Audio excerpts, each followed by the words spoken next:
أعوذ بالله من الشيطان الرجيم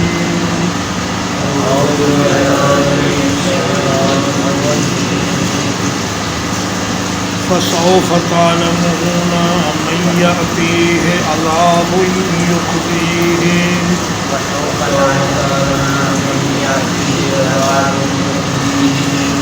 عنقریب تم جان لو گے کہ کس کو آتا ہے وہ عذاب جو اسے رسوا کرے گا.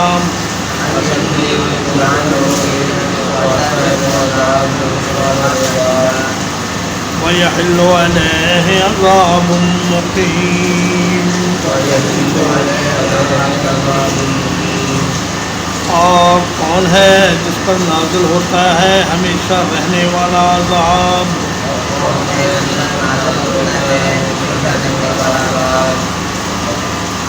نبی علیہ السلام نے مذاق کرنے والوں سے کہا کہ مذاق کر لو، لیکن عنقریب تمہیں پتہ چل جائے گا کہ ہم میں سے کون وہ فریق ہے جس پر ایک رسوا کن عذاب آتا ہے.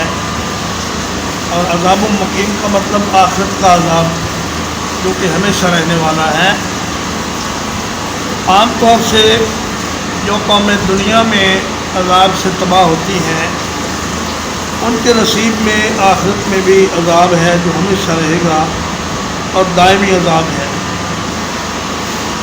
تو فرمایا کہ تمہیں پتہ چل جائے گا کہ دنیا میں ذلیل کرنے والا عذاب اور آخرت میں ہمیشہ رہنے والا عذاب کس کے حصے میں آتا ہے. حتی اذا جاء امرنا،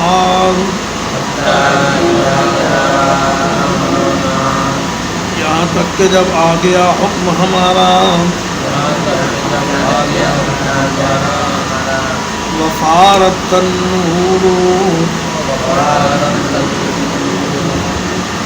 اور تندور جوش سے ابل پڑا.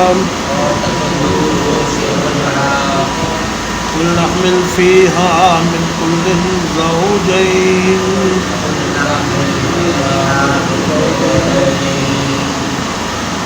ہم نے کہا کہ سوار کر لو اس کشتی میں ہر قسم سے ایک جوڑا.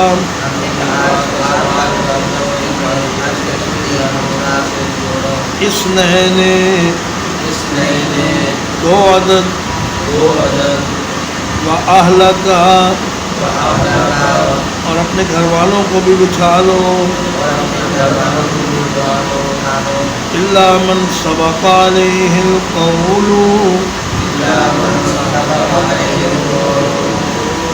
مگر وہ جس کے بارے میں پہلے بات گزر چکی. وَمَنْ آمَنَ، اور اس کو بھی بچھا لو جو ایمان لایا. وَمَا آمَنَ مَعَهُ إِلَّا قَلِيلٌ، اور نہیں ایمان لائے اس کے ساتھ مگر بہت تھوڑے لوگ.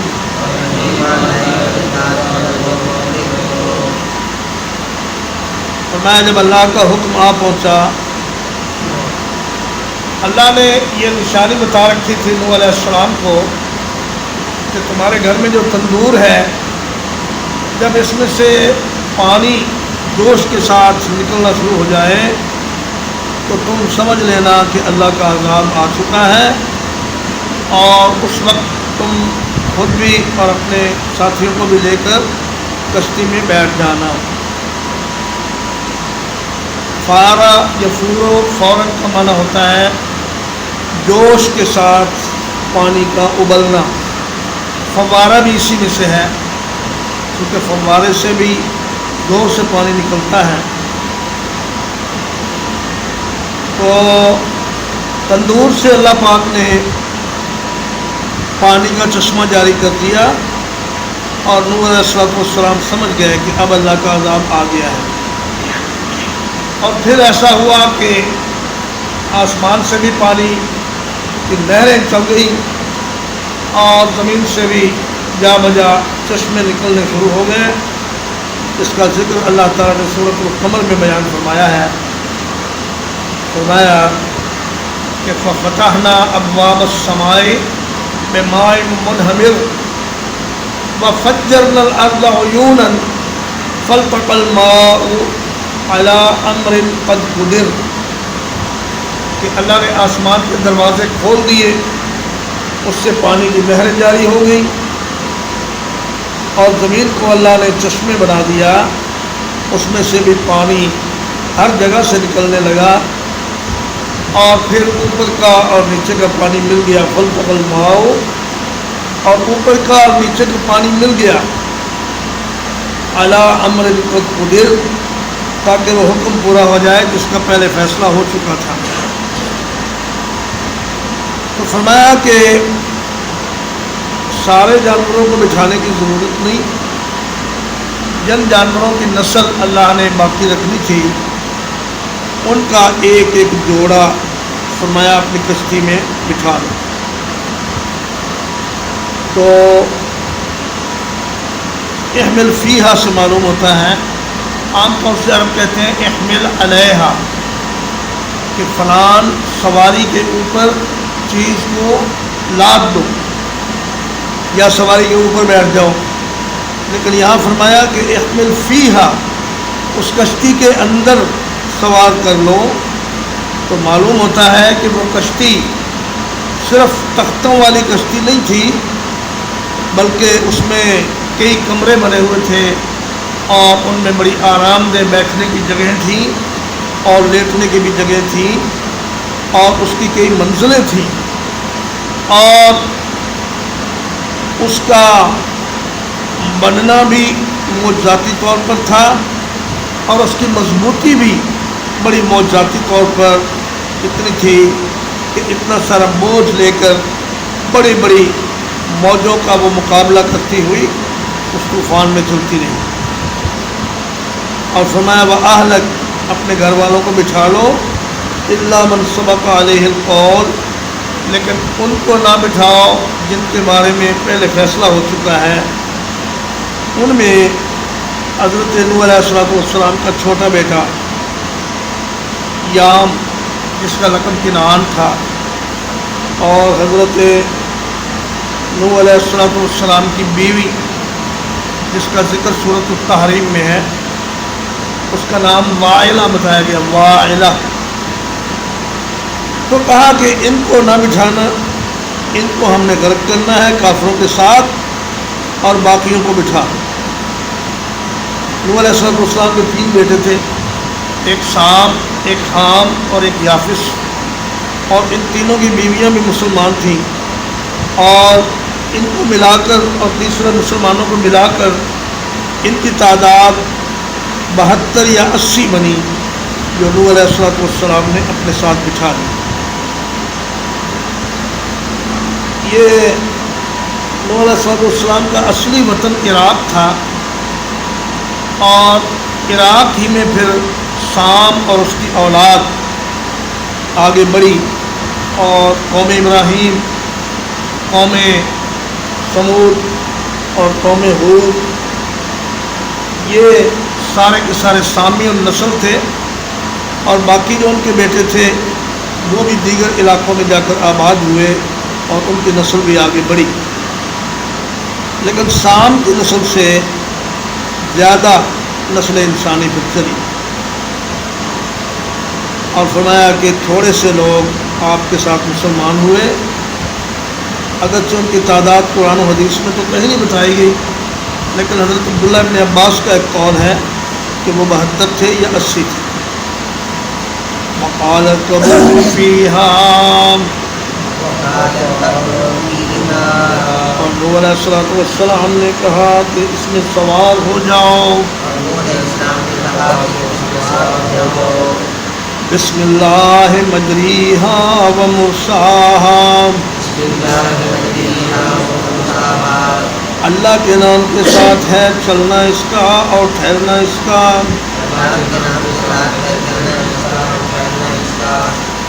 ان ربی لغفور رحیم، یقیناً میرا رب بہت بخشنے والا بڑا مہربان ہے۔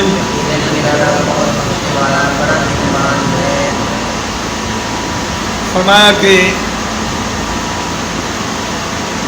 اللہ کے نام کے ساتھ اس کا چلنا اور اللہ کے نام کے ساتھ اس کا ٹھہرنا ہے۔ حضرت حفص بن عاصم کی قرأت میں وہ قرأت جو ہم عام طور سے کرتے ہیں، قرآن مجید کی 7 قرأتیں ہیں، ان میں سے زیادہ مشہور حضرت حفص کی قرأت ہے، اسی پر ہم بھی قرآن مجید کو پڑھتے ہیں۔ تو وہ اس میں امالہ کرتے تھے، مجریحہ کو مجریحہ اور مرساحہ کو مرسیحہ پڑھتے تھے، مگر دونوں طرف جائز۔ فرمایا کہ اس کا چلنا یہ بھی ایک خاص معجزہ ہے اور اس کا رکنا بھی ایک معجزہ ہے۔ یہ کشتی ایسی نہیں تھی جسے کوئی ملاح چلا رہا ہو یا جس میں کوئی انجن فٹ کر دیا گیا ہو، یہ اللہ کے حکم سے ہی چل رہی تھی اور اللہ پاک ہی اس کو ڈائریکشن دے رہا تھا کہ اب تم نے ادھر جانا ہے، اب ادھر جانا ہے، اور اللہ پاک نے ہی اس کے رکنے اور اترنے کی جگہ جودی پہاڑ کو مقرر کیا۔ تو فرمایا کہ یہ سارے کا سارا کام براہ راست اللہ تعالیٰ کی نگرانی میں ہو رہا تھا۔ وَهِيَ تَجْرِي بِهِمْ فِي مَوْجٍ كَالْجِبَالِ، اور وہ کشتی ان کو لے کر چل رہی تھی پہاڑوں جیسی موجوں میں۔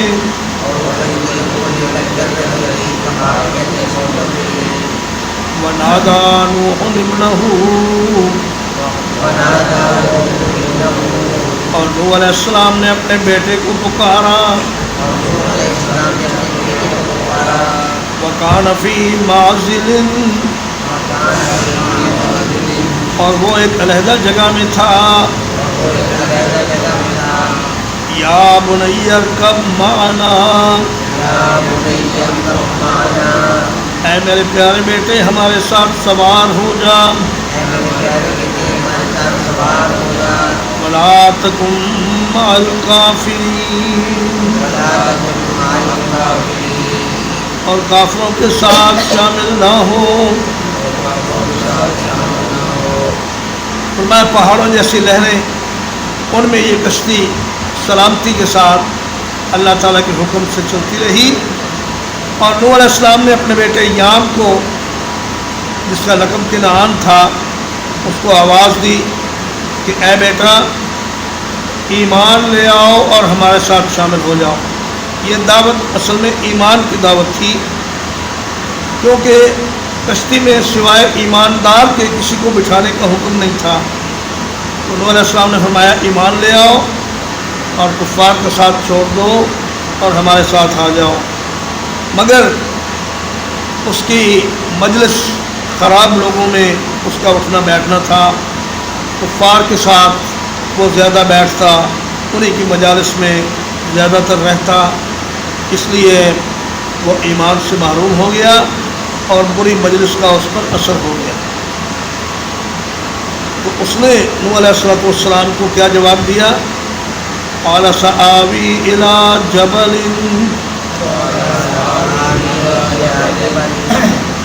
کہنے لگا کہ ان قریب میں ایک پہاڑ کی طرف پناہ لے لوں گا۔ یعصمنی من الماء، جو مجھے پانی سے بچا لے گا۔ قال لا عاصم اليوم من امر اللہ، نوح علیہ السلام نے فرمایا کہ آج کے دن اللہ کے حکم سے کوئی بچانے والا نہیں،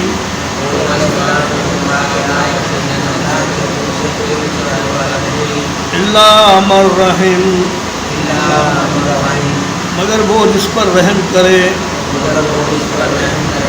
وحال بینہم الموج، اور ان دونوں کے درمیان ایک موج حائل ہو گئی۔ فکان من المغرقین، تو وہ ہو گیا غرق ہونے والوں میں۔ نوح علیہ السلام نے فرمایا بیٹا آ جاؤ، اب بھی وقت ہے، ہمارے ساتھ شامل ہو جاؤ اور بچ جاؤ گے، تمہاری دنیا بھی صحیح ہو جائے گی، آخرت بھی صحیح ہو جائے گی۔ لیکن اس نے کہا کہ نہیں جی میں تو ایک بڑے پہاڑ پر چڑھ جاؤں گا۔ تو معلوم ہوا کہ مشرک کی نظر ہمیشہ اسباب پر رہتی ہے، مسبب الاسباب کی طرف اس کی نگاہ جاتی ہی ہے۔ وہ یہ سمجھتا ہے کہ دنیا کے ظاہری اسباب سے ہی سب کچھ ہوتا ہے، لیکن ایک مومن یہ سمجھتا ہے کہ اسباب کو اختیار تو کیا جا سکتا ہے، لیکن ان اسباب میں اثر پیدا کرنا یہ اللہ کا کام ہے، اور اللہ کی مرضی کے بغیر کوئی سبب بھی انسان کو کام نہیں دے سکتا۔ فرمایا آج کا یہ طوفان کوئی عام طوفان نہیں ہے، نہ ہی یہ کوئی معمول کا سیلاب ہے، بلکہ یہ اللہ کا عذاب ہے، اور اس عذاب سے وہی بچے گا جس پر اللہ نے رحم کر دیا، ورنہ کوئی نہیں بچ سکے گا۔ وحال بینہم الموج، ایک لہر کی غیرت جوش میں آئی، اور وہ کنعان کی زیادہ بک برداشت نہ کر سکی، اور وہ آ کے باپ بیٹے کے درمیان حائل ہو گئی اور کنعان کو غرق کر دیا۔ فکان من المغرقین، فرمایا وہ ان غرق ہونے والوں کے ساتھ ہو گیا۔ مطلب یہ کہ دنیا میں بھی اس کا انجام یہ ہوا کہ وہ غرق ہوا، اور آخرت میں بھی انہیں غرق ہونے والوں کے ساتھ ملے گا۔ ترجمہ فسوف تعلمون من یأتیہ عذاب،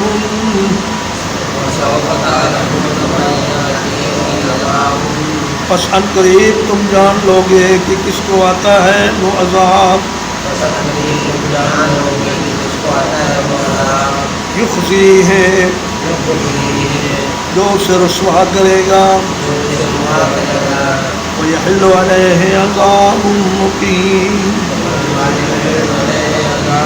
اور کون ہے جس پر دائمی عذاب نازل ہوتا ہے، حتی اذا جاء امرنا،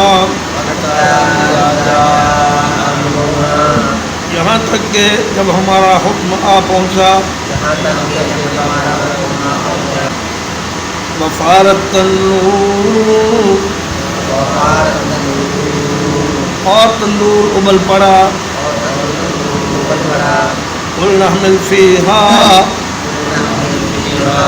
ہم نے کہا اس کشتی میں سوار کر لے،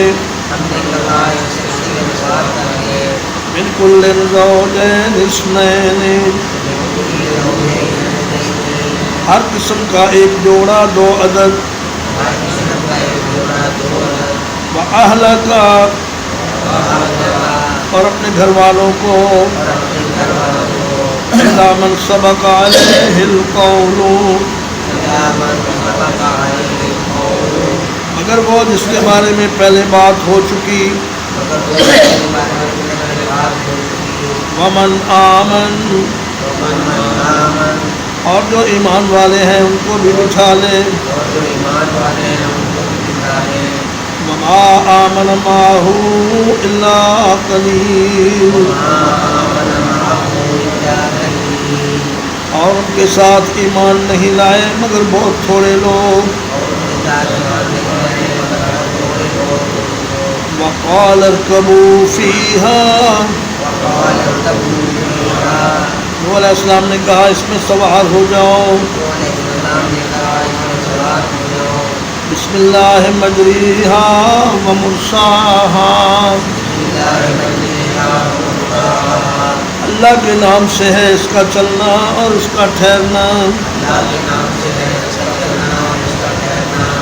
ان ربی لغفور رحیم، یقیناً میرا رب بڑا بخشنے والا بڑا مہربان ہے، وَهِيَ تَجْرِي بِهِمْ، اور وہ کشتی انہیں لے کر چل رہی تھی، فِي مَوْجٍ كَالْجِبَالِ، ایسی لہروں میں جو پہاڑوں کی طرح تھی ونادى نوح ابنه اور پکارا نوح علیہ السلام نے اپنے بیٹے کو وكان في معزل اور وہ ایک علیحدہ جگہ میں تھا یا بنی ارکب معنا اے میرے پیارے بیٹے ہمارے ساتھ سوار ہو جا ولا تکن مع الکافرین اور نہ شامل ہو کافروں کے ساتھ قال سآوی الی جبل اس نے کہا میں ایک پہاڑ کی طرف پناہ لے لوں گا یعصمنی من الماء جو مجھے پانی سے بچا لے گا قال لا عاصم اليوم من امر اللہ کہا آج کے دن اللہ کے حکم سے کوئی بچانے والا نہیں الا من رحم مگر وہ جس پر رحم کرے وحال بینہم الموج اور حائل ہو گئی ان کے درمیان ایک موج فکان من المغرقین تو ہو گیا وہ غرق کیے جانے والوں میں سے صلی اللہ علیہ نبینا محمد وآلہ وصحبہ اجمعین.